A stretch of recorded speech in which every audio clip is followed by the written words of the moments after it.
আসসালামু আলাইকুম। আপনারা অনেকেই দেখতেছি কমেন্ট করতেছেন, বিশেষ করে যে কিউটেল এস ভেট ঠান্ডার জন্য, আর হচ্ছে এই এসিভেট সি প্রো।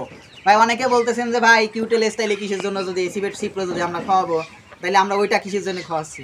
ভাই আপনারা একটা সাধারণ একটা জিনিস বোঝেন, যে এখন বলতেছেন, আবার অনেকে জিজ্ঞেস করতেছেন যে এইটা ভালো নাকি ওইটা ভালো। এখন আমি আপনাদেরকে একটা উদাহরণ দিই। সেটা হচ্ছে যে ঠান্ডার ওষুধ শুধুমাত্র যে একই কোম্পানি ব্যবহার করে বা বানায়, মানে তৈরি করে, এরকম কিন্তু না। বাংলাদেশে কয়েকটা কোম্পানি আছে, তাদের মনে করেন যে প্রত্যেকটা ঠান্ডার ওষুধের বা প্রত্যেকটা ওষুধের নাম কিন্তু ভিন্ন ভিন্ন।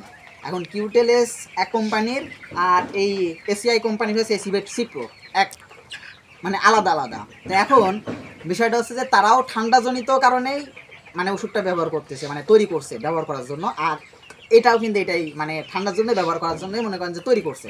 তো এখন আমরা আমাদের এই অঞ্চলে, আমাদের যে জেলাটা, এই অঞ্চলে এই এসিভেট সিপ্রোটার প্রভাব সব থেকে বেশি, বা এটা মানে এছাড়াও ঠান্ডা আরও বেশি অনেক ওষুধ আছে, তার মধ্যে আমাদের কাছে সব থেকে বেশি আমরা মানে প্রচলিত বা চলে বা কাজ করে, আমরা অনেকগুলো কোম্পানি ব্যবহার করে দেখছি, তার মধ্যে আমাদের কাছে এটা ভালো মনে হয়েছে, আমরা এটা ব্যবহার করতেছি।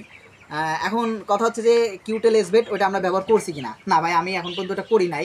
সত্যি কথা বলতে কি, আমি যেটা ব্যবহার করি না, তাহলে ওইটা সম্পর্কে আমি রিভিউ কী দিব। তো আমরা যেটা ব্যবহার করেছি ভাই, আমি আপনাদের ওইটা বলছি।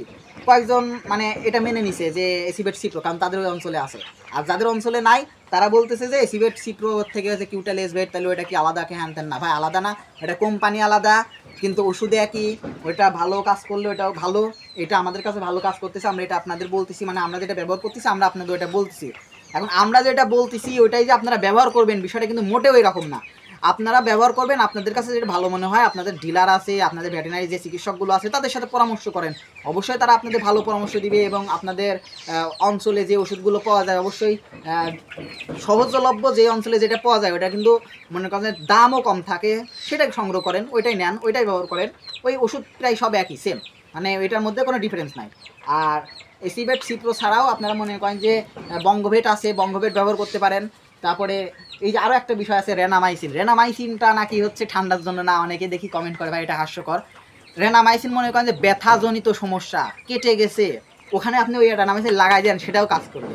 এবং মুরগি আঘাতপ্রাপ্ত হয়েছে, ওই মুরগির রেনামাইসিন খাবেন, ওইটাও কাজ করবে। ওই যে চুনা পায়খানা দেখেন যে আপনারা নানান রকম দিয়ে কমেন্ট করেন যে রেনামাইসিন খায়, পাতলা পায়খানার জন্য হ্যান তেন আবি যাবে মুরগির, খাওয়ান ভাই, ওটা সমস্যা নাই। কিন্তু আপনারা ওই যেই কারণে আপনারা চাইছেন তারা আপনাকে এই হিসাবে দিছে, ঠান্ডার জন্য আপনাকে ওইটা দিই নাই।